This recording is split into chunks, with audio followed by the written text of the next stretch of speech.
Assalamualaikum warahmatullahi wabarakatuh.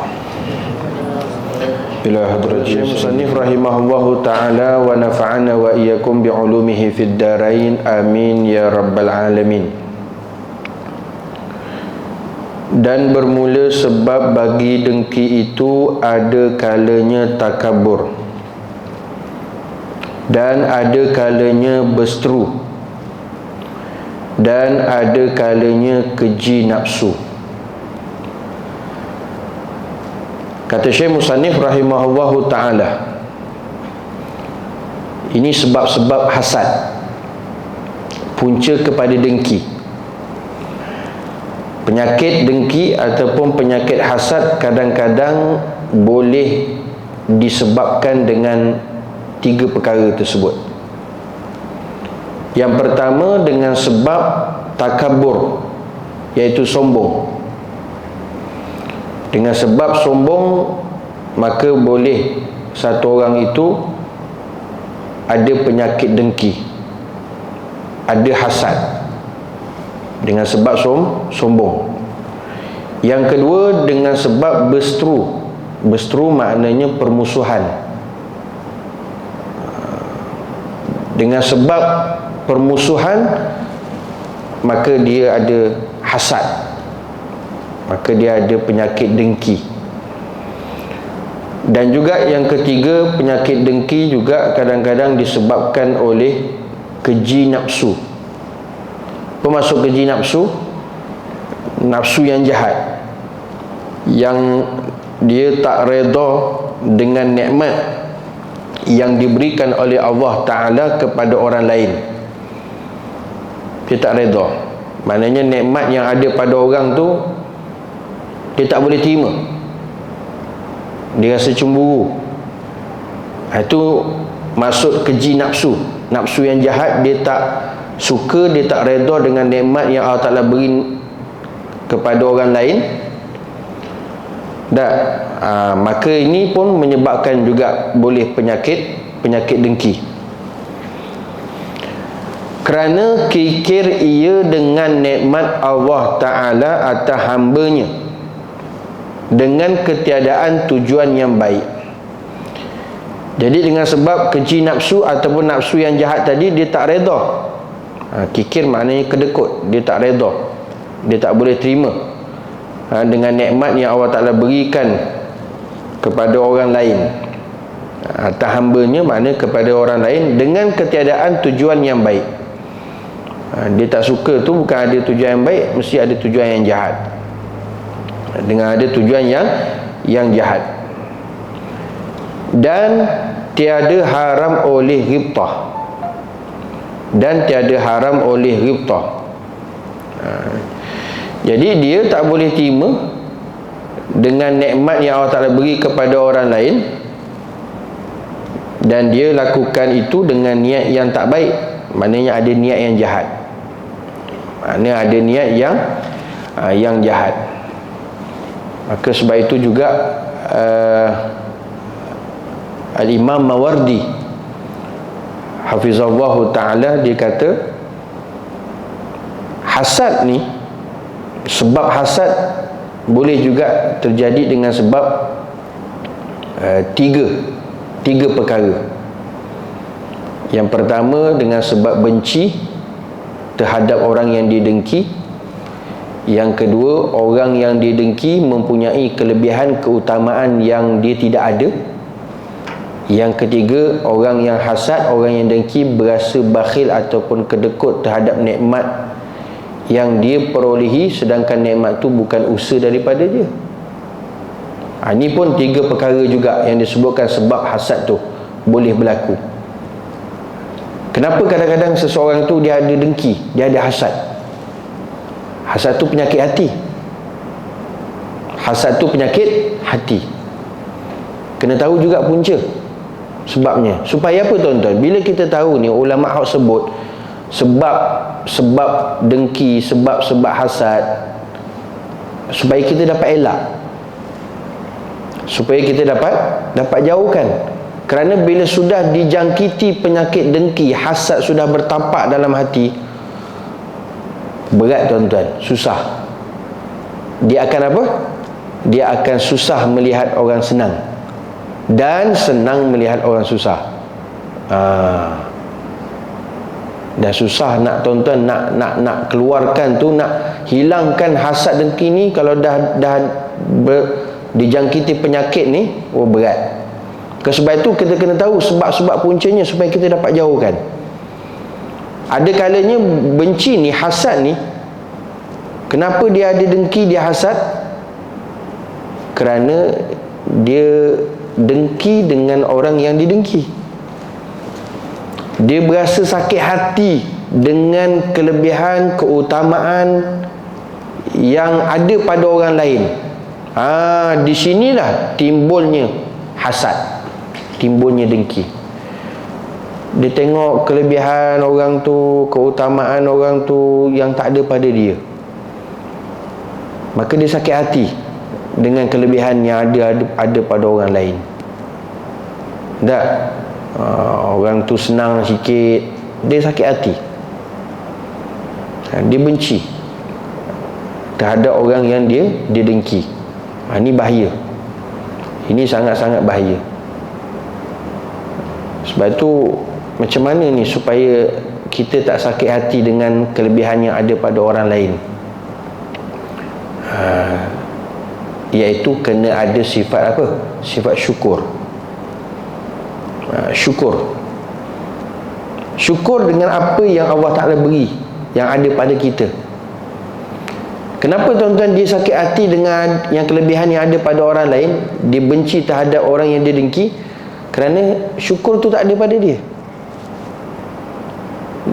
Dia tak ada syukur dengan apa yang ada pada dia. Itu satu nikmat sebenarnya, tapi dia tak nampak, dia tak dapat rasa kerana hilangnya syukur dalam kehidupan dia. Maka dia benci, dia sakit hati terhadap kelebihan yang ada pada orang lain.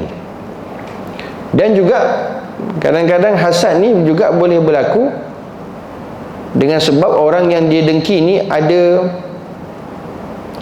sesuatu yang dia nak tapi tak ada dapat pada dia. Dia benci dengan ada orang yang lebih pada dia lagi. Dia tak boleh orang lebih daripada dia. Nak bersaing pun tak boleh. Nak bersaing pun tak boleh, nak sama-sama maju pun tak boleh, nak sama berjaya, apatah lagi orang tu berjaya lebih daripada dia. Ini berat ni tuan-tuan. Kalau dia ada rasa cemburu, ada rasa hati tak senang tengok ada orang lebih berjaya daripada dia, lebih maju daripada dia, itu sudah ada bunga-bunga dah. Dia penyakit hasad tu dah ada dijangkiti dalam hati dia. Maka sebab itu kata ulama, jenis hasad ni adalah hasad yang pertengahan, kerana dia tidak hasad, dia tidak dengki kepada orang yang sama peringkat atau lebih rendah daripada dia. Dia hanya dengki kepada orang yang lebih tinggi dan berjaya daripada dia. Dia tengok orang tu pangkat besar, dia geram, dia dengki, dia hasad. Ini disebut sebagai hasad dengki pada pertengahan. Dan ada kalanya juga sebab hasad dengan sebab apa tadi? Dengan sebab apa? Dia tak boleh terima nikmat yang Allah Ta'ala beri pada orang lain. Orang tu kaya, orang tu senang, orang tu bahagia, dia tak boleh terima. Tak. Sedangkan nikmat yang dia ada tu pun dia tak perasan itu merupakan nikmat, tapi dia tak dapat rasai itu adalah nikmat. Dan sebenarnya nikmat itu adalah apa yang dia dapat bukan daripada usaha dia. Kerana kita ni la haula wala quwata illa billah, tiada daya upaya, tiada kekuatan, melainkan dengan anugerah pemberian kehendak Allah Subhanahu wa taala. Jadi bila mana dia lihat orang lain dapat nikmat juga, maka dia benci, dia tak suka, dia sakit hati, dia ada iri hati, dia ada dengki. Secara tak sedar kata ulama, dia telah protes takdir, ketentuan Allah Ta'ala. Inilah jenis hasad yang paling buruk. Kalau dia tak suka dengan kelebihan, kesenangan, nikmat yang Allah Ta'ala beri kepada orang lain, tuan-tuan, bahayanya apa? Sedar tak sedar, rupanya dia telah protes. Dia telah protes kepada takdir ketentuan yang telah ditetapkan oleh Allah Subhanahu wa taala secara tak sedar tu. Maka sebab itu kalau ada dia dengki, dia hasad dengan sebab ni, kelebihan yang nikmat Allah Ta'ala beri kepada orang lain dia tak setuju, maka inilah yang disebut sebagai hasad dengki yang paling buruk. Yang paling buruk. Sebab itu hati-hati tuan-tuan dengan kesenangan, kebahagiaan orang lain tu. Jangan sampai kita, jangan ambil kisah lah, jangan ambil kisah. Sebab tu hidup ni tuan-tuan, dia perlu bahagia, dia perlu gembira. Dan nak bahagia dan gembira ni pun bukan senang, bukan susah, senang je. Jangan ambil tahu hal orang, jangan mengata tentang orang. Habis cerita. Jangan ambil tahu tentang orang. Jangan ambil tahu. Agak-agak dia ustaz, duit dia banyak tak dalam bank? Jangan ambil tahu tuan-tuan. Jangan ambil tahu. Hidup ni kena gembira, kena bahagia. Jadi macam mana nak bahagia, nak gembira? Jangan ambil tahu hak orang. Dan jangan cerita pasal orang. Dan biarkan dia nak cerita pasal kita. Dan biar juga kalau dia nak ambil tahu pasal kita. Yang penting kita jangan ambil tahu pasal orang, jangan cerita tentang orang. InsyaAllah kalau pegang ni tuan-tuan, hidup kita bahagia. Hidup kita bahagia, hidup kita gembira, dicampakkan sakinah, ketenangan dalam hidup kita. Kalau tak tuan-tuan, dia akan sempit. Dia akan sempit, dia akan rasa gelisah, dia akan rasa resah. Dia tak tenang dalam hidup. Sebab dia nak ambil tahu cerita pasal orang, hak orang. Ini yang jadi masalah. Sebab tu hidup kadang-kadang dia hidup keadaan orang yang macam ni, dia tak akan bahagia.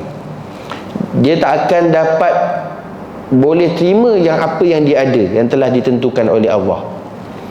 Jadi sebab itu kalau jenis hasad dengki yang macam ni kepada orang lain, maka inilah hasad dengki yang paling buruk.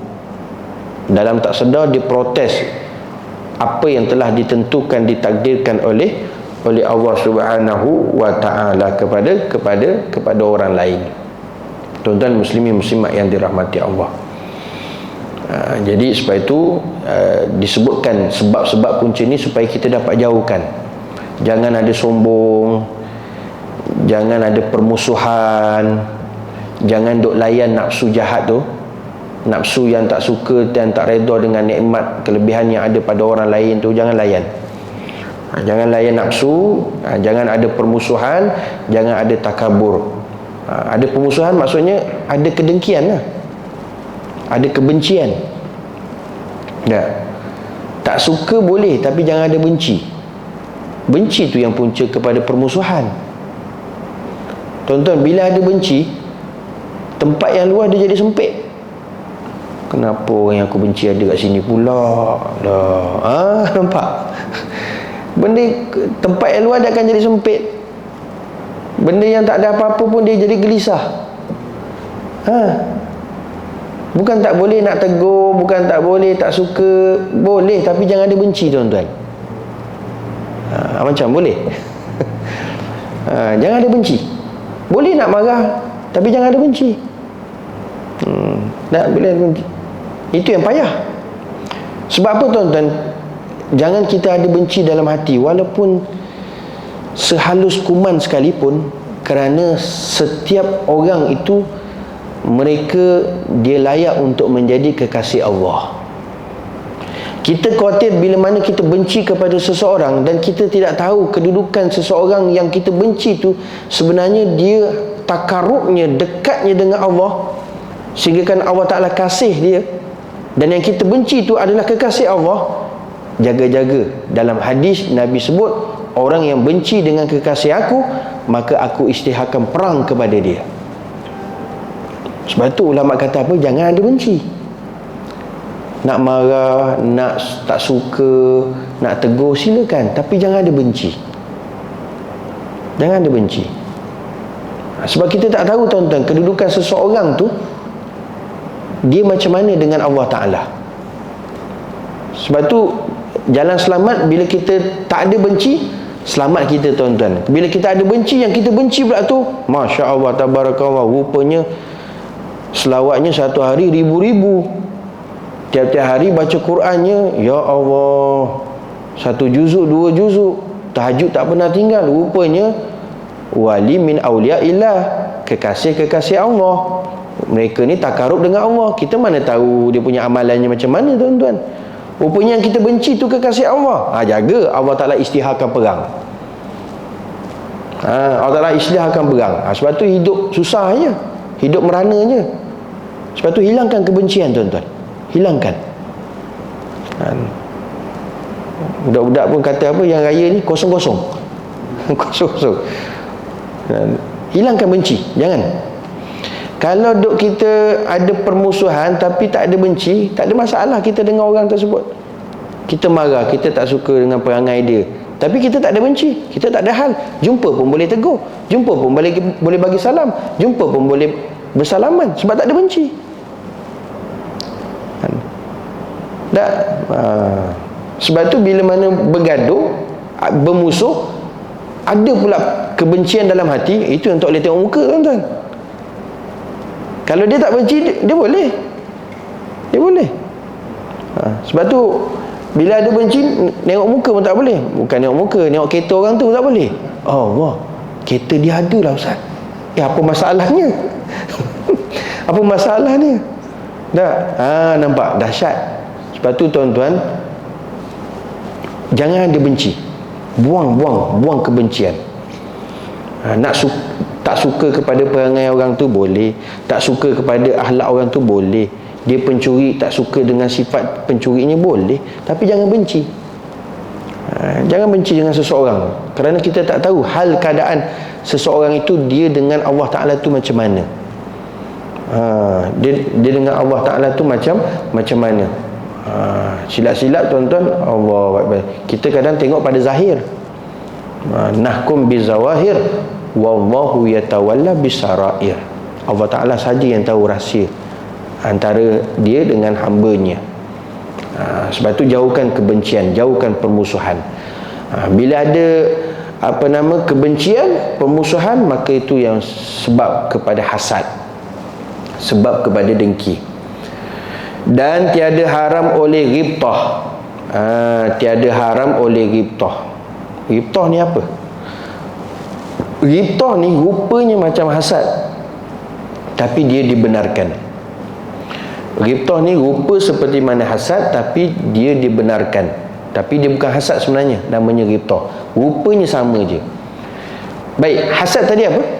Hasad, dia nak kelebihan yang ada pada orang tersebut.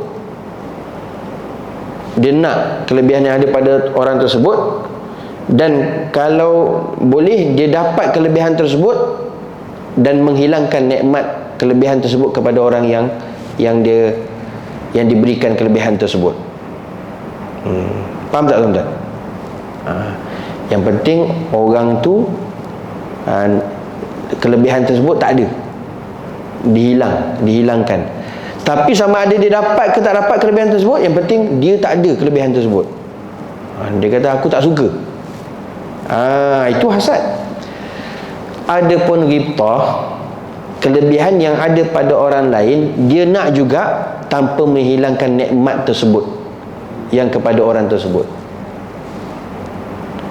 Dia nak kelebihan orang tu. Orang tu rajin belajar lah Ustaz, tiap-tiap malam kaki belajar. Jealous saya naklah kelebihan macam dia. Mana-mana dia rajin belajar. Dia nak jadi macam itu juga kelebihan yang ada, tanpa menghilangkan kelebihan orang tu. Kelebihan orang tu.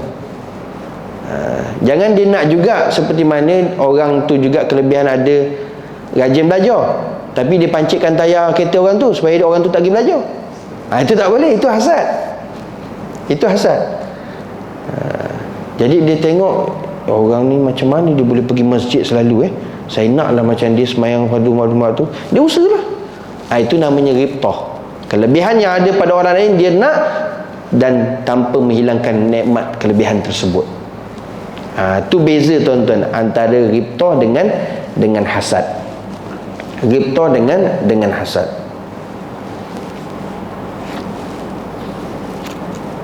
Tuan-tuan muslimin hadirin yang dirahmati Allah Subhanahu wa taala. Sebab tu kalau niat yang baik, itu yang dinamakan ghibtah juga. Adapun niat yang tak baik, iri hati, dengki, hasad, tu namanya hasad.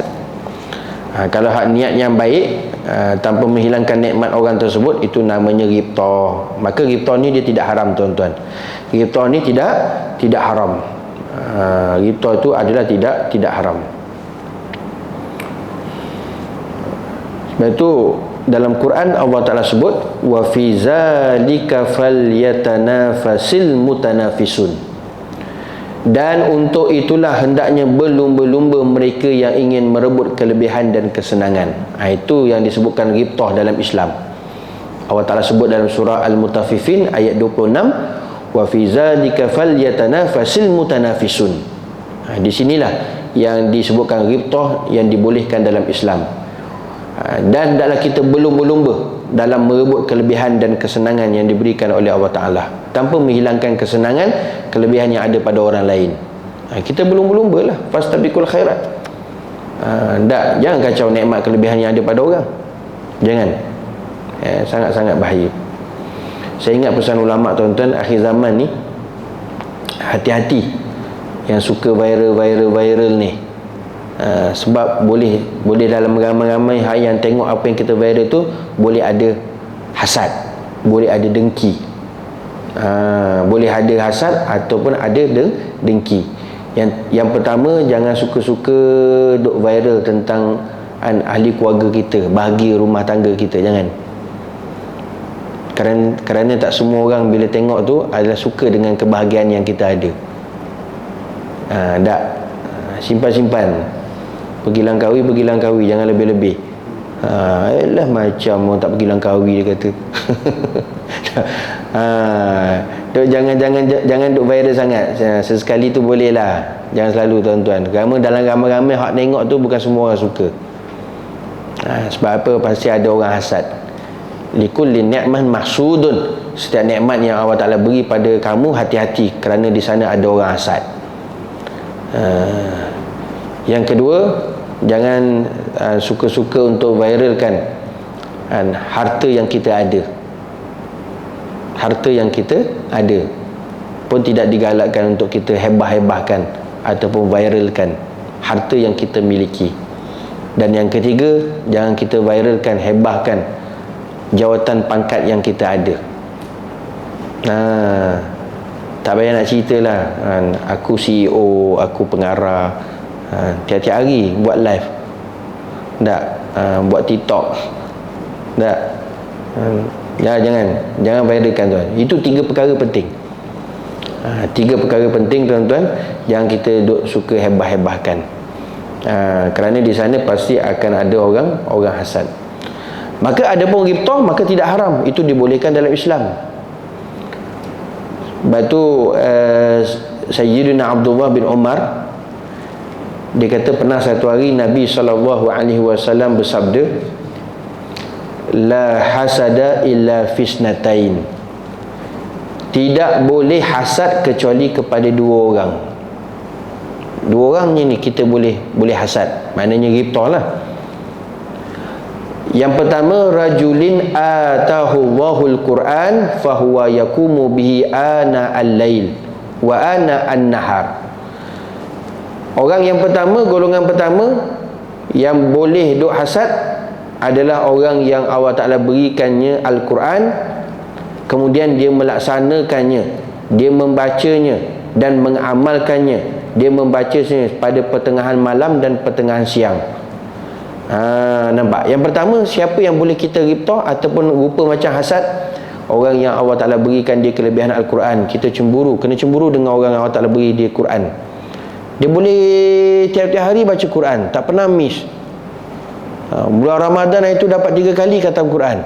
Ini boleh kita hasad, kita dengki. Macam mana dia boleh dapat baca Quran selalu?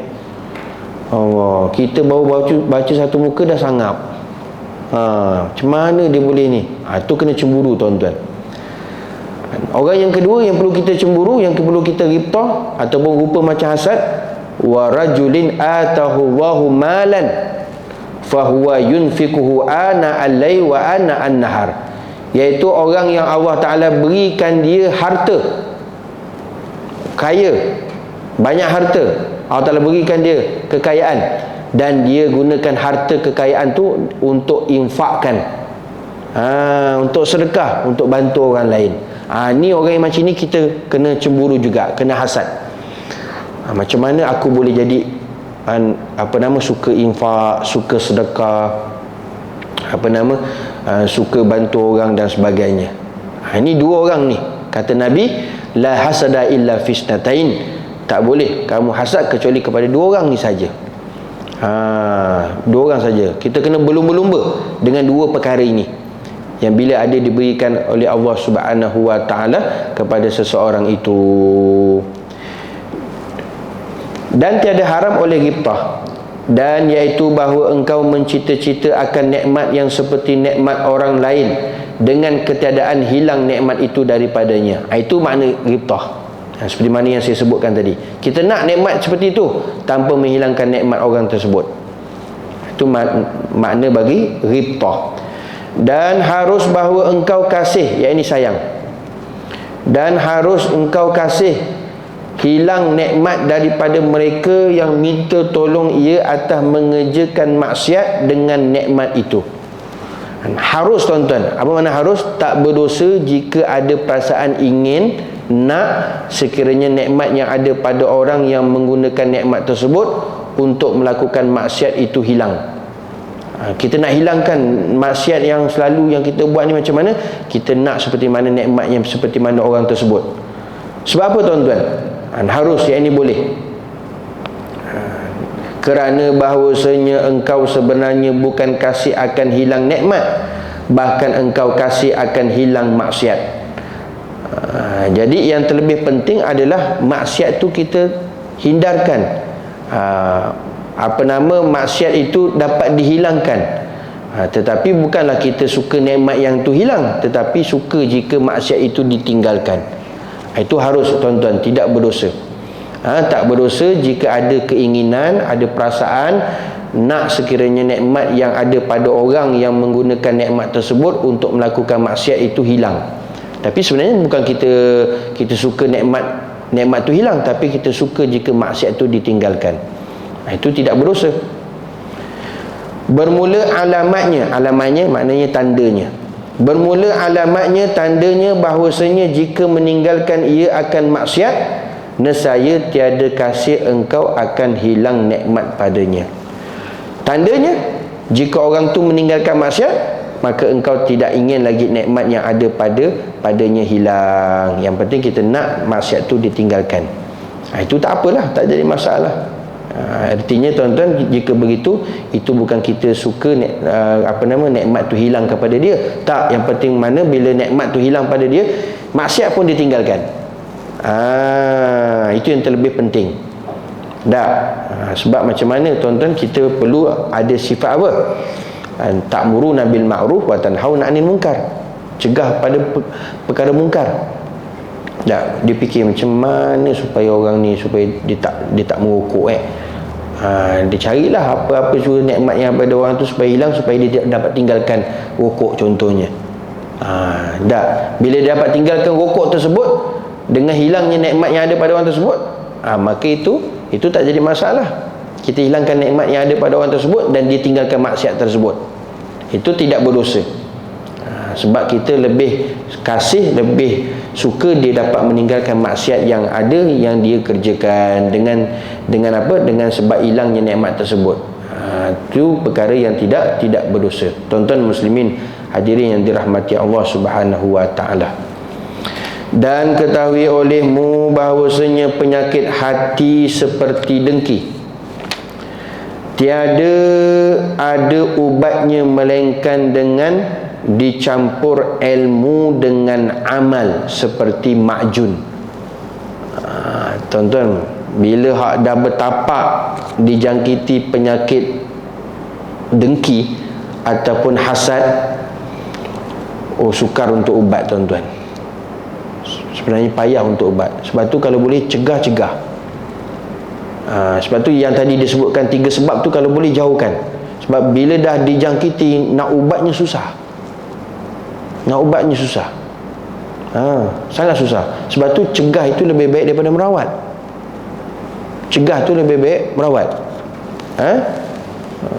Prevention is better than cure. Tak, orang Jawa sebut kan. Al-wiqayatu khairun minal ilaj. Mencegah itu lebih baik daripada merawat. Kalau boleh cegah. Tapi bila sudah kena, susah nak ubat. Ada ubat je, tapi sangat sukar. Maka sebab itu kata Syekh Musannif rahimahullahu ta'ala, bahawa penyakit hati seperti dengki tiada ada ubatnya, melainkan apa? Dicampur ilmu dengan amal. Ini ubat bagi penyakit hasad. Ubat penyakit hasad apa dia? Dicampurkan, maknanya digabungkan antara ilmu dan amal. Seperti makjun kan ubat kan, ubat, campuran ubat-ubat tradisional tu yang jadi makjun. Awet muda lah, itulah, inilah, itu makjun campuran. Jadi ubat kepada penyakit hasad, kalau sudah dijangkiti ada dengki, ada hasad dalam hati, tak lain tuan-tuan, ubatnya apa? Dicampurkan ilmu dengan amal. Dicampurkan ilmu dengan amal. Maka adapun ilmu, maka bahawa mengetahui ia akan bahwasanya dengki itu memberi mudarat akan dirinya sendiri, tiada memberi mudarat ia akan mereka yang didengki ia akan dia. Macam mana tuan-tuan nak ubat bagi hasad ni, dengki? Yang pertama ilmu tadi. Dia kena ada ilmu. Apa dia? Dia kena tahu bahawa dengki, hasad ni bahaya. Bila sudah ada dengki, sebenarnya memudaratkan diri dia sendiri, bukan memudaratkan kepada orang yang dia dengki. Itu dia kena tahu. Kalau dia tak ada ilmu ni, dia tak ada tahu tentang perkara tersebut, dengki itu memudaratkan atas diri sendiri, bukan kepada orang yang dia dengki, maka dia akan terus akan dengki, terus menerus akan hasad. Sebab tu kena gabungkan, campurkan. Yang pertama kena ada ilmu dulu, kena tahu, oh dengki ni bahaya untuk diri sendiri, bukan bahaya kepada orang yang didengki. Tu dia kena ada ilmu, dia kena tahu. Tiada memberi mudarat ia akan mereka yang didengki akan dia, sikit pun tak akan memberikan mudarat kepada orang yang didengki. Bahkan memberi manfaat ia akan dia. Bahkan bila dengki tu, dia memberikan manfaat kepada orang yang dia dengki. Kepada dia tak ada manfaat langsung. Itu dari segi ilmu. Itu kena tahu. Adapun bahawasanya dengki itu memberi mudarat akan orang yang dengki, maka kerana membatalkan ia akan pahala kebajikannya, seperti yang tersebut pada hadis yang pertama. Mudaratnya kepada orang yang dengki apa dia tuan-tuan? Habis pahala-pahala amal soleh yang dia buat, habis. Baik sembahyang, Quran, zikir, sedekah, puasa, habis. Itu mudarat dari segi situ, bahaya. Tuan-tuan, dah nak buat ibadah ni susah, berat, banyak cabaran, rintangan. Tapi nak hancurkan, nak hanguskan, nak hilangkan pahala doa amal salih ibadah yang kita buat sangat mudah aja. Dengan apa? Dengan adanya hasad, dengan adanya dengki. Sebab tu dia memudaratkan diri sendiri, bukan memudaratkan kepada orang yang didengki. Bukan mudarat kepada orang yang didengki, bahkan mudarat kepada diri sendiri. Habis hilang pahala kebaikan amal ibadah yang dia buat, habis hilang. Allahu Akbar. Itu sedar tak sedar tuan-tuan. Sebab tu kena ada ilmu tentang tersebut. Bila dia ada ilmu, dia tahu bahaya dengki, maka dia akan hilangkan, dia akan buang, dia akan cuba merawat. Tapi susah tuan-tuan, sungguh. Sebab tu jangan ada dijangkiti penyakit hasad ataupun dengki ataupun penyakit hati ni. Nak rawatnya susah. Sebab tu kena ada kena ada vaksin. Kena ada vaksin. Tak, vaksin walaupun bukan COVID, tapi macam mana kita vaksin cegah daripada penyakit hati ni supaya tidak dijangkiti. Kalau COVID mungkin sampai 2 dos ataupun 3 dos. Tapi kalau dah kena penyakit hati ni tuan-tuan, seperti hasad, dengki ni, mungkin kena 30 dos. Berat tuan-tuan. Susah. Sangat susah. Dia nak hilangkan tu. Dia nak hilangkan. Dia nak cuci betul-betul tu. Sangat susah. Apatah lagi dengan nafsu, syaitan dan sebagainya. Sebab impak yang paling besar daripada dia tak ubat penyakit hasad, dengki ni ataupun penyakit hati, lama-lama hati tu boleh mati. Hati boleh mati. Bila hati mati tuan-tuan, yang hak nampak batil, yang batil nampak hak. Yang baik itu nampak buruk, buruk tu nampak baik. Sampaikan ada orang kata apa cannot brain lah Ustaz. Dia kata tak boleh dia fikir Ustaz. Kenapa dia macam itu? Tak tahu ke benda tu betul, benda tu baik, benda baik. Pelik lah Ustaz. Macam mana? Tak, dia kata apa, tak boleh nak fikir Ustaz, tak boleh nak masuk akal. Kenapa dia tak suka kan benda tu benda baik. Nampak? Sebab apa? Hati dah mati. Khatamallahu ala qulubihim. Allah Ta'ala kunci dah hati ni. Bila hati mati, habis. Itu yang Allah Ta'ala beritahu kepada Rasulullah sallallahu alaihi wasallam, wahai Muhammad, orang yang hati mati ni, kamu bagi tahu ke tak bagi tahu, sawaun alaihim a anzartahum am lam tunzirhum la yu'minun. Kamu bagi tahu ke tak bagi tahu ke, dia tetap pi itu je, la yu'minun, tidak akan beriman. Sebab tu hati-hati, jangan sampai hati mati ni, na'udzubillah tuan-tuan. Yang baik nampak buruk, buruk nampak baik. Tak? Yang putih nampak hitam, hitam nampak putih. Dia terbalik. Dia terbalik. Bila mana hati mati. Sebab tu tuan-tuan, ulama-ulama, para salafus salih, ulama-ulama khususnya tuan-tuan, dia cukup jaga tuan-tuan zikir supaya hati tu sentiasa hidup, jangan mati. Ulama dia cukup jaga zikir tersebut. Lagi lakan pula kita bukan ulama, ulur dalam semak. Lagi kena jaga tuan-tuan. Kan saya dah bagi kan itu zikir supaya sentiasa hati kita hidup, subur, supaya jangan mati, jangan keras. Ingat lagi? Tak. Apa dia? Ya Hayyu Ya Qayyum la ilaha illa anta. Satu hari 40 kali. Satu hari 40 kali. Ya Hayyu Ya Qayyum la ilaha illa anta. Ya Hayyu Ya Qayyum la ilaha illa anta. Ya Hayyu Ya Qayyum la ilaha illa anta. Satu hari 40 kali kata ulama.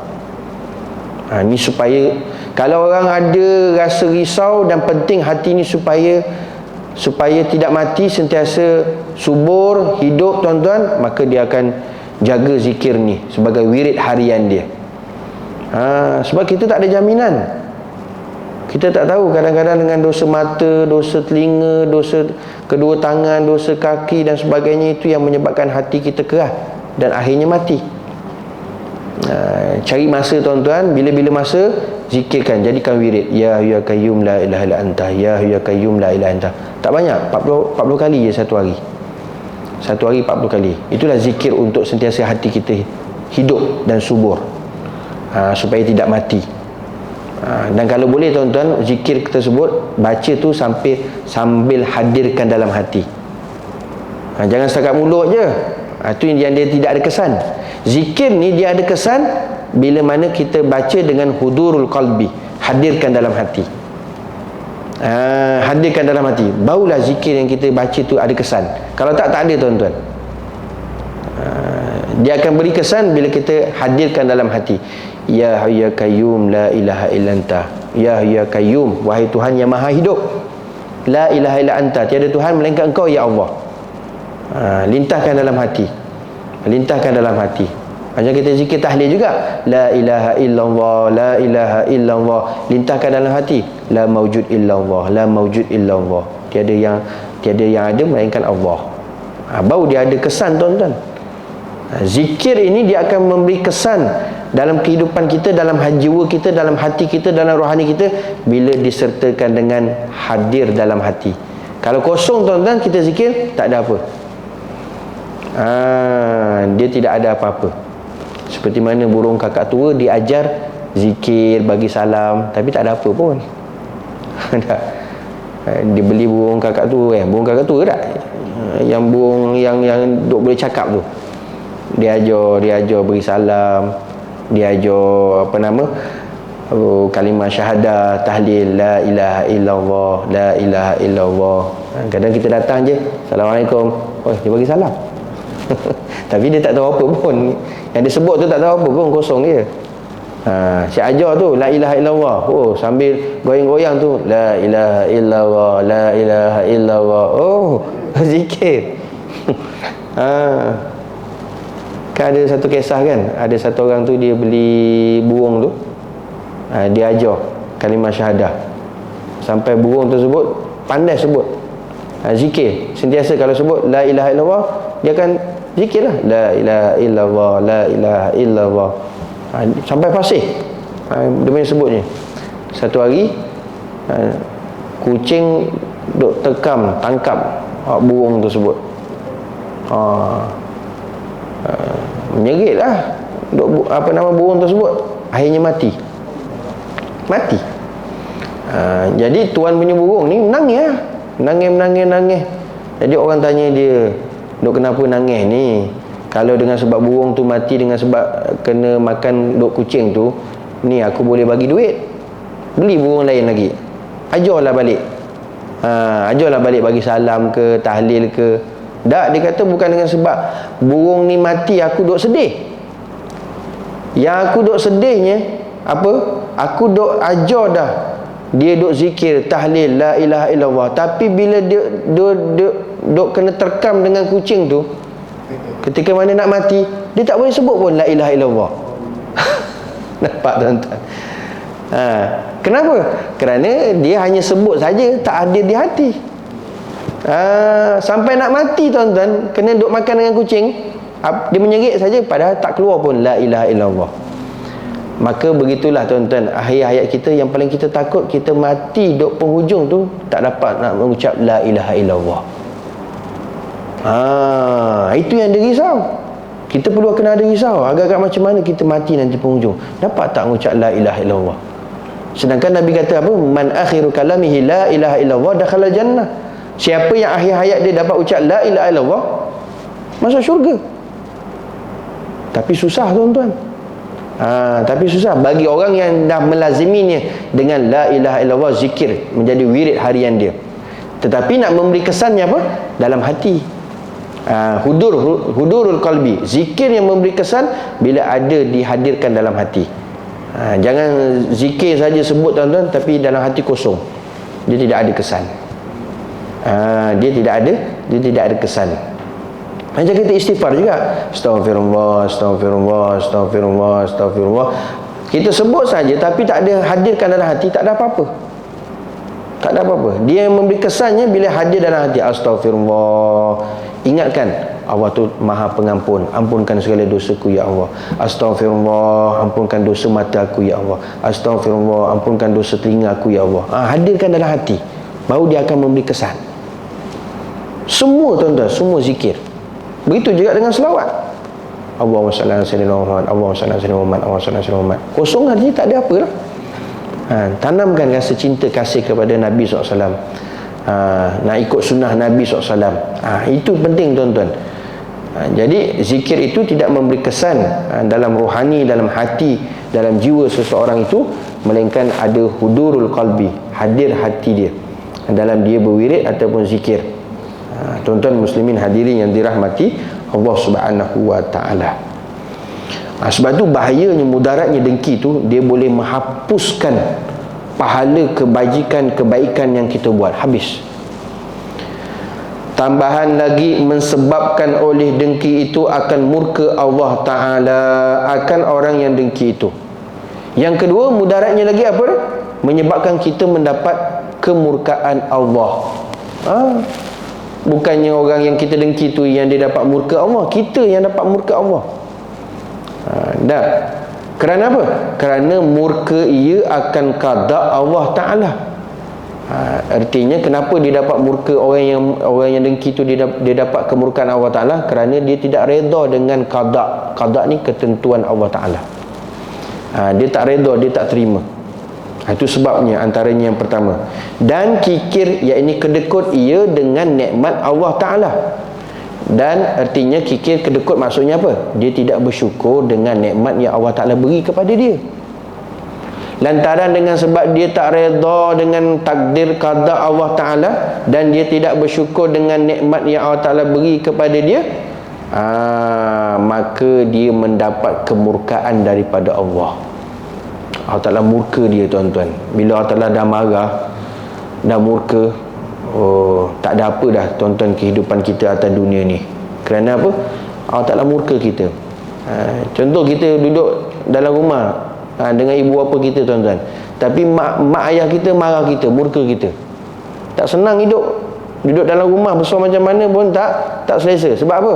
Mak ayah kita benci kita, murka kita, marah kita. Gitulah, tuan-tuan, dalam kehidupan kita. Jangan dapat kemurkaan daripada Allah. Macam mana satu orang tu dia boleh dapat murka Allah? Yang pertama, dengan sebab dia tak reda dengan qada Allah Ta'ala. Yang kedua, dengan sebab dia tak syukur dengan nikmat yang Allah Ta'ala beri pada dia. Maka dia mendapat kemurkaan daripada Allah. Punca daripada mana tadi? Sebab ada dengki. Sebab tu mudarat tu pada diri sendiri, bukan kepada orang yang dia dengki. Yang meluaskan ia akan dia daripada perbendaharaannya atas hambanya. Dia seolah-olah menafikan sifat pemurahnya Allah Ta'ala dengan keluasan pembendaharaannya Allah Ta'ala. Tuan-tuan, yang kita dapat ni, nikmat ni, semua daripada khazanah ataupun perbendaharaan Allah Ta'ala. Allah Ta'ala ni maha kaya. Semua daripada perbendaharaan khazanah daripada Allah SWT. Jadi bila mana dia dengki, hasad kepada seseorang, maka kemurkaan kepada diri dia, bukan kepada orang yang didengki. Dengan sebab apa? Sebab dia menafikan kemurahan dan keluasan perbendaharaan Allah Ta'ala. Sedangkan Allah Ta'ala ni maha pemurah, maha luas. Khazanah Allah Ta'ala, Allah Ta'ala boleh bagi, tuan-tuan. Cuma kena sabarlah. Jangan dengki. Sebab dia tak sabar, dia nak nikmat orang tu, nak hilangkan nikmat yang pada orang tu, maka habis. Tak. Kita yakin, tuan-tuan, dengan perbendaharaan khazanah Allah Ta'ala yang maha luas, insya-Allah kita doa saja, Allah Ta'ala boleh bagi daripada khazanah, daripada perbendaharaan Allah Subhanahu wa Ta'ala. Tuan-tuan muslimin hadirin yang dirahmati Allah. Sebab tu ulama ajar kita ni, tuan-tuan, nak meraih perbendaharaan khazanah Allah Subhanahu wa Ta'ala yang tak pernah habis-habis ni. Sebab tu sampaikan kita nak ambil duit dalam dompet pun, dalam beg pun ada doa dia. Nak masukkan duit dalam dompet pun ada doa dia. Nak ambil duit daripada beg dompet tu, apa doa dia? Bismillahi min kanzilah. Dengan nama Allah aku ambil daripada perbendaharaan khazanah Allah Ta'ala. Faedahnya, tuan-tuan, duit dalam dompet tu tak habis-habis. Tapi kalau malam ni baru nak mula, memang tak apa lagi lah. Nak ambil duit tu, bismillah min kanzilah. Dengan nama Allah, daripada khazanah Allah Ta'ala aku ambil. InsyaAllah, yakin, tuan-tuan. Bila nak letak pula, nak letak duit dalam beg duit, maka doa juga, bismillah fi kanzilah. Tukar pula, yang tadi min, yang ni nak letak fi, dengan nama Allah, aku letak pada khazanah Allah. Jadi insya-Allah tak habis-habis. Tuan-tuan kan selalu cocok dinding kan, ATM tu. Nak cocok tu, sebelum keluar duit tu, baca bismillah dulu. Sebelum tekan tu, bismillahi min kanzilah. Tak habis-habis, tuan-tuan, khazanah. Sebab kita ambil daripada khazanah, perbendaharaan daripada Allah Ta'ala. Yakin dengan Allah. Kita usaha je ikhtiar. Dengan bismillah, dengan barakah bismillah tersebut, insya-Allah. Simple je doa dia tuan-tuan, tapi ramai orang yang tak amalkan ataupun tak tahu. Doa nak ambil duit. Doa nak ambil duit. Tuan-tuan muslimin hadirin yang dirahmati Allah Subhanahu wa taala.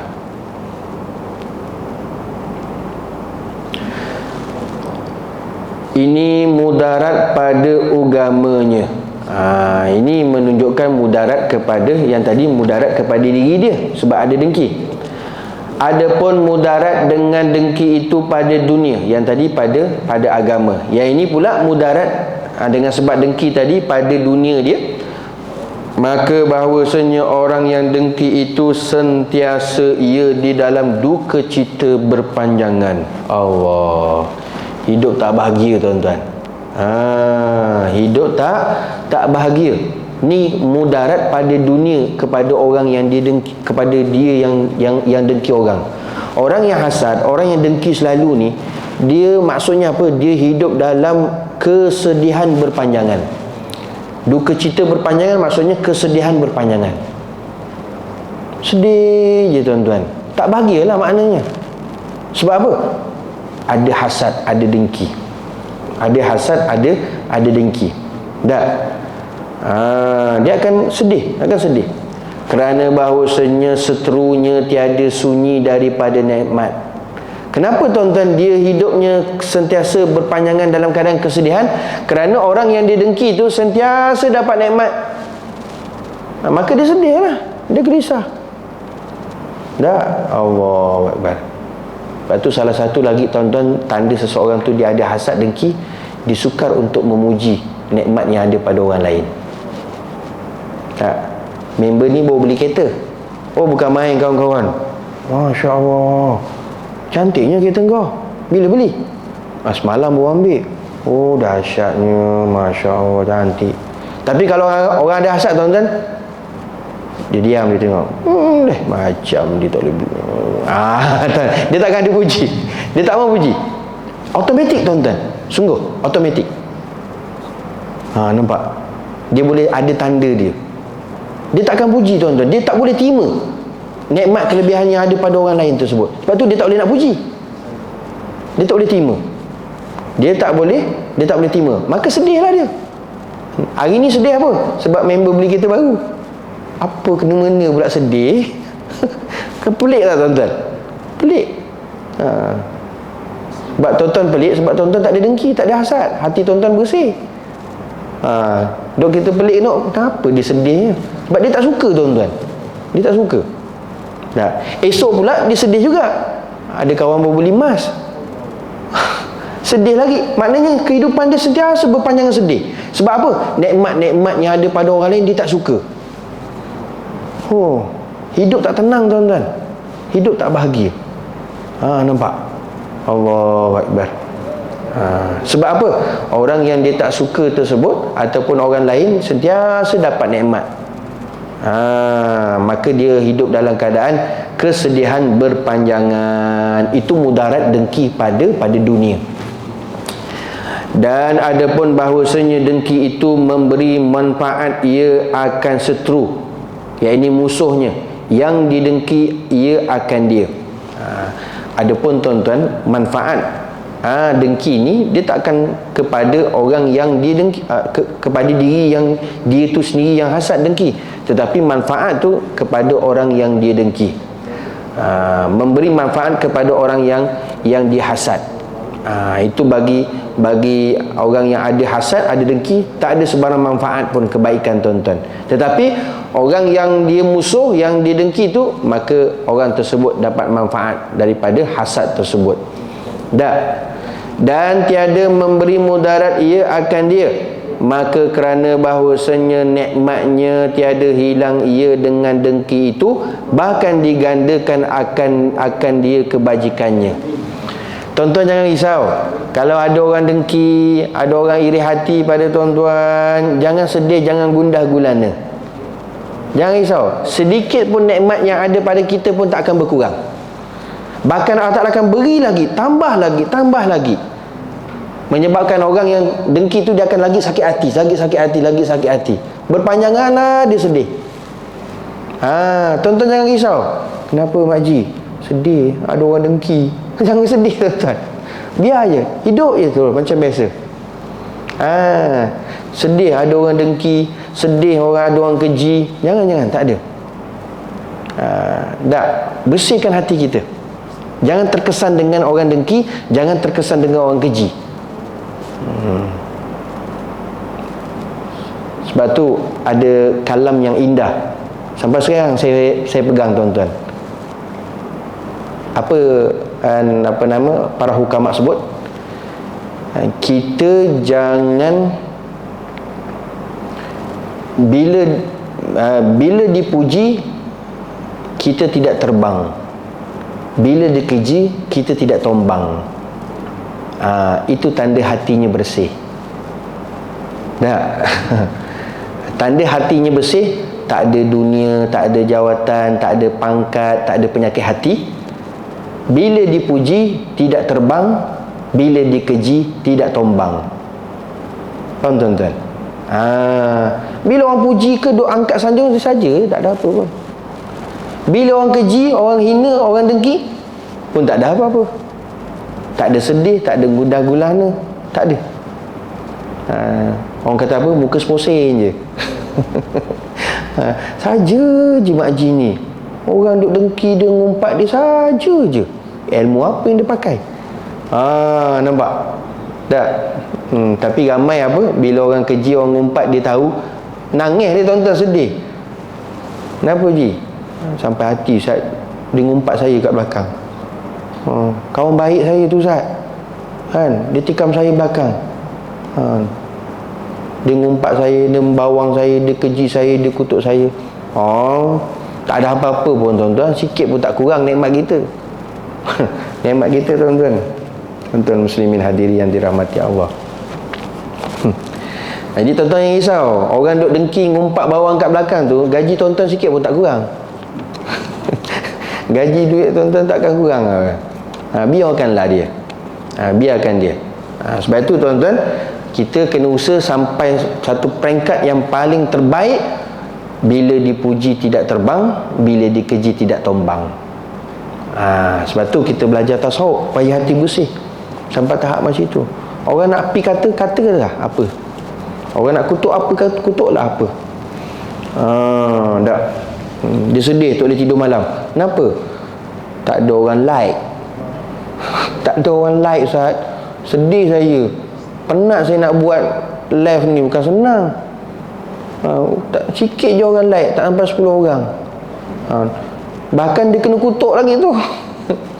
Kena kutuk lagi. Tak boleh tidur tuan-tuan. Tak. Orang utara kata lantak pi dah, biarlah tuan-tuan. Orang nak suka ke, kita bukan nak dapat redha orang, suka orang. Kita nak dapat suka Allah, redha Allah. Tak. Itu kita punya KPI tuan-tuan. Kalau sampai tahap macam itu, bila dipuji kita tak terbang, bila dikeji kita tak tombang, hebat dah. Hebat dah tuan-tuan. Tapi susah nak dapat. Kena mujahadah. Kena mujahadah.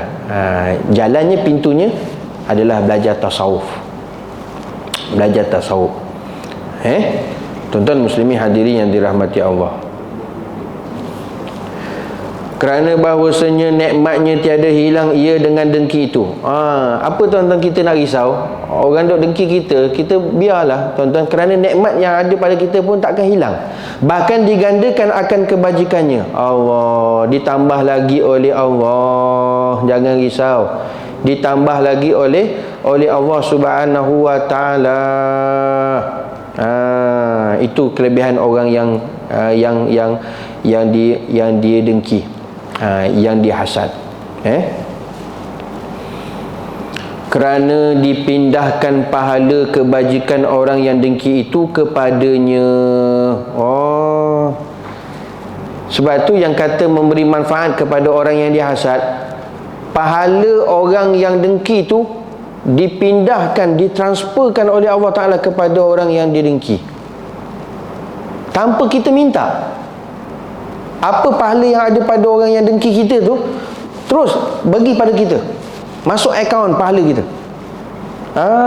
Tanpa kita sedari, tanpa kita buat amal kebajikan tersebut, pahala semayang orang tu kita dapat, pahala sedekah orang tu kita dapat, pahala menuntut ilmu orang tu kita dapat, pahala semua dapat pada kita.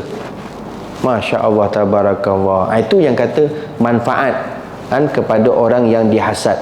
Dipindahkan oleh Allah Ta'ala pahala orang tersebut kepada orang yang didengki. Pendeknya orang yang dengki itu seperti mereka yang melemparkan seteru dengan batu, maka tiada kena seterunya, tak kena pada musuhnya, dan kembali batu itu kepada matanya, maka membutakan ia akan dia. Ibarat tuan-tuan, orang dia baling batu kepada orang yang dia tak suka, bukan kena kepada batu tu kepada orang yang dia hasad, tapi batu tu kena pada dia balik. Itulah maksudnya. Akibat daripada dengki, hasad, dibagi pahala kepada orang yang didengki. Allah, rugi tuan-tuan, rugi habis. Sebab tu betapa dahsyatnya, betapa beratnya tuan-tuan mudarat hasad ataupun dengki ini. Adapun ubat yang bangsa amal, tadi ubat yang pertama apa dia? Nak merawat hasad, iaitu ilmu. Kena ada ilmu bahawa mudarat besar ada hasad dengki ni. Kemudian ubat yang kedua untuk digabungkan, dicampurkan supaya nak merawat hasad ni, dengki, iaitu kena amal. Kena amal. Maka iaitu bahawa mengetahui ia akan hukum dengki. Dia kena tahu bahawa hukum hasad, hukum dengki itu apa? Iaitu apa dia? Haram. Haram. Maka dia kena beramal, kena tinggalkan perkara yang haram, jangan buat. Itu maknanya dia beramal. Dan akan perkataan perbuatan yang menyebabkan akan keduanya oleh dengki itu, maka menyalahi ia akan keduanya, dan tiada mengerjakan ia akan lawan bagi keduanya. Jadi bila ubat yang kedua iaitu amal, maknanya dia kena tahu bahawa hukum hasad itu haram, dan dia hendaklah tahu apakah perkataan ataupun perbuatan yang boleh menyebabkan hasad dengki supaya dia tidak melakukannya dan dia tinggalkannya. Itu mana dia kena beramal lah. Dia tahu dah hasad dengki ni haram. Bahaya ni kalau duk hasad ni, duk habis pahala dia, maka dia kena tinggalkan. Dia kena beramal lah, maknanya dia kena tinggalkan hasad dengki tu. Dia tak boleh duduk diam je. Dia tahu tapi dia tidak beramal, iaitu dia tidak meninggalkan hasad dengki. Maka tak boleh tuan-tuan, takkan terubat hasad dengki tersebut. Dan ada maka memuji ia akan mereka yang dengki ia akan dia, dan menzahirkan ia akan sukacita dengan nikmatnya, dan merendahkan diri ia baginya, dan dengan demikian itu jadi oleh mereka yang dengki ia akan dia kawan baginya, dan hilang daripadanya oleh dengki tersebut. Maka bila ada ilmu tadi, kemudian dia amal, dia tahu hukum hasad tu haram, maka dia kena beramal, tinggalkan hasad tersebut, tinggalkan dengki tersebut, jangan ada dalam hati. Dia kena beramal tuan-tuan. Contohnya, dia puji orang yang dihasad. Sebab tu saya bagi tahu tadi, bila dia hasad kepada orang yang dia hasad tu, dia tak akan puji tuan-tuan. Dia tak akan puji. Tapi tuan-tuan jangan pula tengok dia tak puji aku, dia hasad ni. Jangan pula gitu. Tak payah, lantak pi lah. Jangan pula nak mengharapkan puji pula. Ni semua tak ada puji saya, ni semua hasad dengki dengan saya jangan, tak payah. Tapi tu tanda tu tuan-tuan untuk diri kita sendiri. Diri kita sendiri tuan-tuan. Tapi kalau tahu, kita diam je lah. Kita tahu. Masya Allah, tabarakallah. Siapa yang pernah mengalami ataupun tengok orang yang ada hasad, memang tuan-tuan, dia tak akan puji. Dia tak akan puji. Dia akan bertambah sakit hati dia. Hati dia bertambah sakit. Kita tengok hidup dia sengsara tuan-tuan. Kesian. Kesian sungguh. Jadi tuan-tuan nak hilangkan tu, kena beramal. Beramal apa? Tahu bahawa dengki itu haram, tinggalkan, dan cuba latih nikmat yang ada pada orang yang dia nak dengki tu, puji. Puji. Mak Ji ni kaya, alhamdulillah, rezeki nikmat. Walaupun kaya Mak Haji ni pemurah orang je. Rajin-rajin puji. Sebab nak hilangkan tu tuan-tuan. Contohnya tadi, dia nak kena beramal, dia puji kepada orang yang dia dengki. Tuan-tuan ingat senang ke? Dah lah dia tak suka dengan orang tu, dia nak puji nikmat yang ada pada orang tersebut. Dia kata, apa barang dia kata. Apa barang aku nak puji dia. Aku tak suka dia. Tak. Tuan-tuan, tapi nak hilangkan memang kena. Memang kena. Tak. Dia puji orang yang dia hasad. Tunjukkan kegembiraan, suka terhadap nikmat yang orang yang dia tak suka tersebut, yang dapat nikmat pada orang tersebut, sukakan, tunjukkan gembira. Alhamdulillah kau Mat dapat juga kereta baru Alhamdulillah, tumpang senang lah aku. Sukakan tuan-tuan. Tapi bila dia dah bertapak hasad dengki tuan-tuan, payah. Macam mana aku nak pancitkan kereta dia? Action lah tu.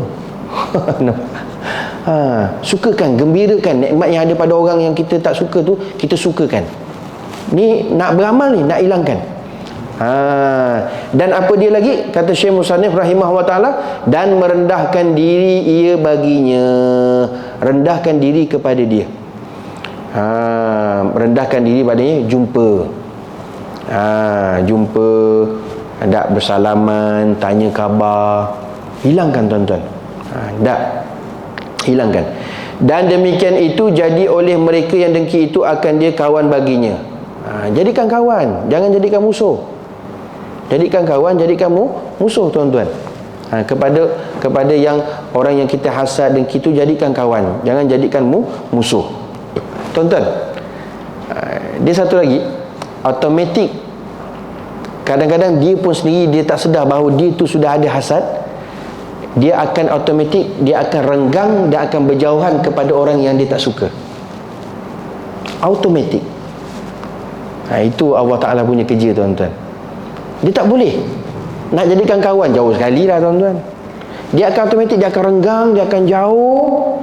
Dengan sebab apa? Sebabkan hasadnya tadi. Sebab tu nak hilangkan, rendahkan diri, jumpa, ziarah, jadikan kawan. Jadikan kawan. Tapi bila sudah ada hasad, dia akan renggang, dia akan jauh. Tiba-tiba dia akan renggang. Kadang-kadang kita tengok, kenapa pula dia jauh dah lama, dia tak jumpa kita, lama dah dia tak ziarah kita. Rupanya dia ada tak berapa suka dengan apa yang kita ada. Tak. Sebab tu tuan-tuan, ini bahayanya hasad ataupun dengki. Jadi kena beramal ni, kena beramal. Jadikan yang seteru, musuh yang kita tak suka tu, jadikan kawan. Dan hilang daripadanya apa? Dengki. Daripadanya dengki. Dengan sebab apa? Dengan sebab dia beramal tersebut. Apa maknanya tuan-tuan? Yakinlah, bila kita laksanakan, amalkan, lakukan seperti ini, maka hilang kedengkian dalam diri kita. Hilanglah kedengkian, hasad serta merta tuan-tuan. Dan kita terlepas daripada dosa dengki, dan daripada siksaan daripada Allah Subhanahu wa ta'ala. Tapi susah tak? Susah. Bukan senang. Bukan senang. Sebab tu Rasulullah sallallahu alaihi wasallam pernah bersabda tuan-tuan. Nabi kata apa?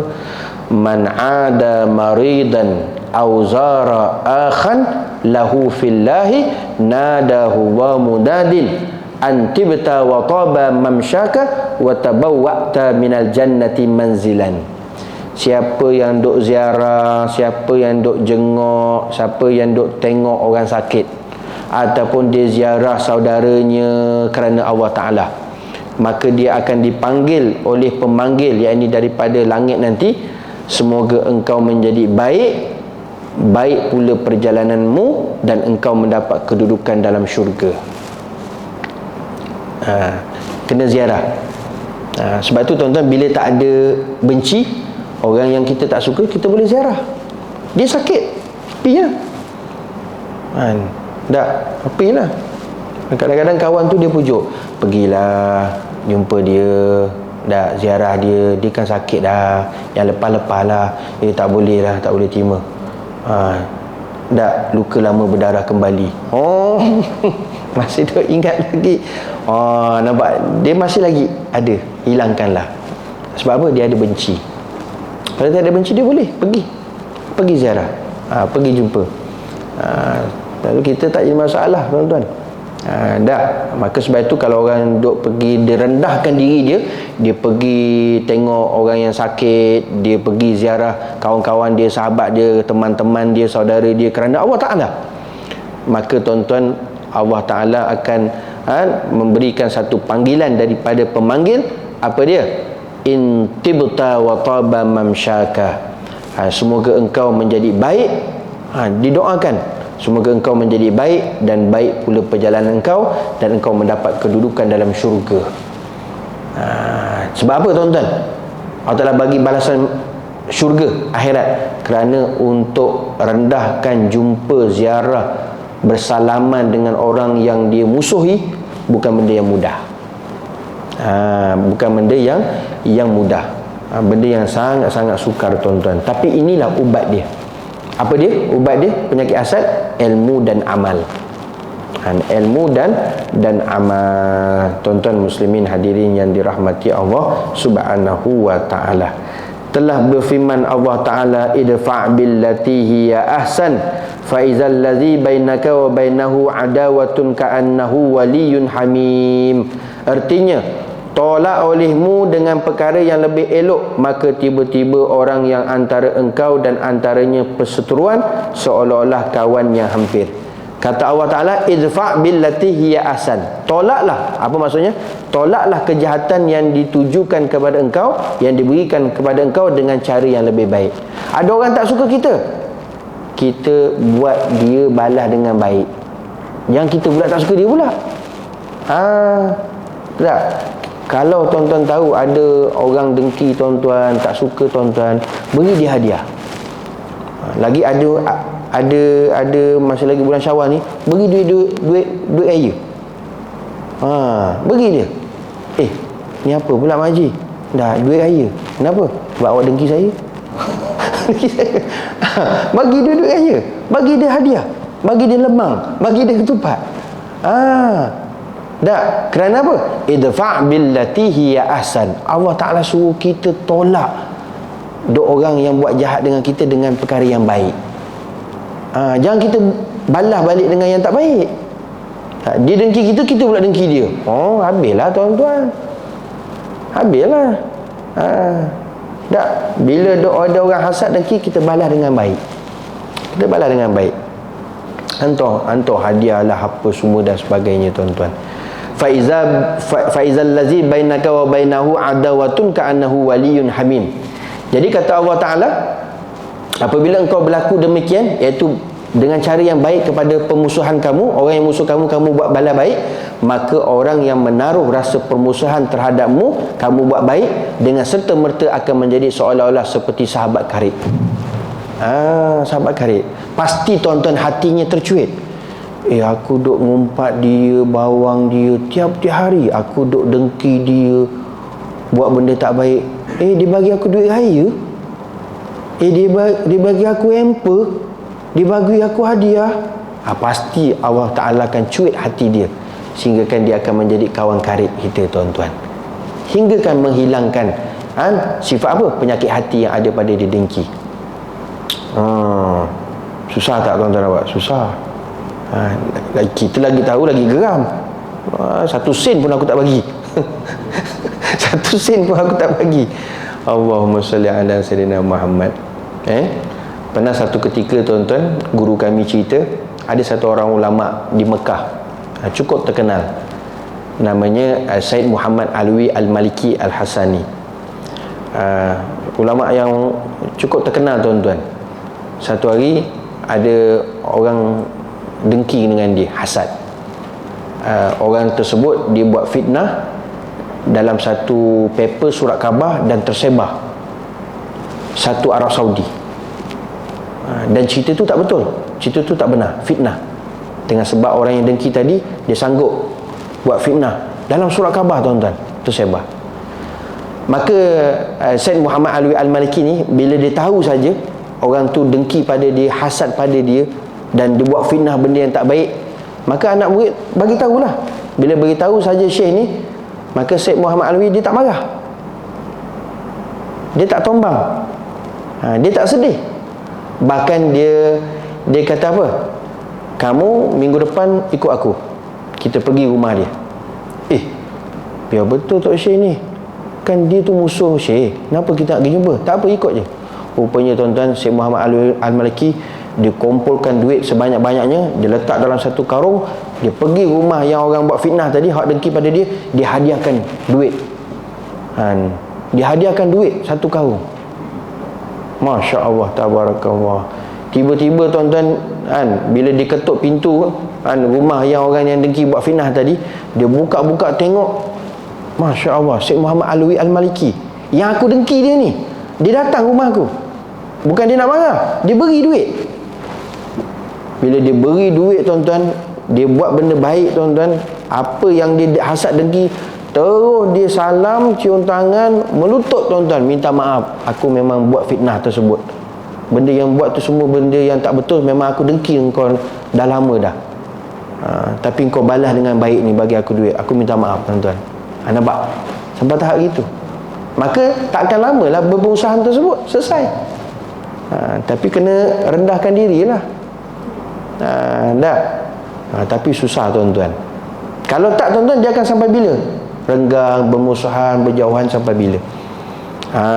Ini antara ubat untuk bagaimana kita nak menghadapi orang yang hasad, dengki dan sebagainya. Tuan-tuan muslimin hadirin yang dirahmati Allah. Dan ketahui olehmu bahawasanya tabiat manusia kasih ia akan mendapat nikmat kawannya. Wallahu alam. Sampai situ dulu. Yang ni akan datang ni, antara cara lain macam mana kita nak lepaskan diri daripada dengki dengan orang lain. Ini yang akan datang ni, kaedah kata ulama, macam mana cara lain untuk kita lepaskan diri kita daripada dengki orang lain. Apa caranya? InsyaAllah kita sambung nanti pada pertemuan yang akan datang. Mudah-mudahan tuan-tuan, Allah SWT jauhkan kita daripada penyakit hasad, dengki. Allah Ta'ala bersihkan kalbu kita, hati kita, rohani kita daripada penyakit hati. Dan mudah-mudahan Allah Ta'ala berikan kita taufik dan hidayah, sentiasa kita dapat melaksanakan ketaatan yang diperintahkan oleh Allah Ta'ala dan jauhkan perkara yang dilarang oleh Allah Subhanahu Wa Ta'ala. Dan insyaAllah perkara tersebut mudah-mudahan telah bersihkan hati kita. Akhirnya kita dikurniakan ma'rifatullah, sebenar-benar kenalnya Allah Ta'ala. Lantaran hati yang bersih tersebut menjadi asbab kita mati husnul khatimah, dan akhirat kita dimasukkan ke dalam syurga oleh Allah Subhanahu Wa Ta'ala. Allahumma amin, amin ya rabbal alamin. Mudah-mudahan kita dapat amal dan sampaikan, bermanfaat dan panjang umur. Kita jumpa nanti pada pertemuan yang akan datang. Wallahu ta'ala alam. Wa'alafu minkum. Hadza wa billahi taufiq wal hidayah. Wassalamualaikum warahmatullahi wabarakatuh.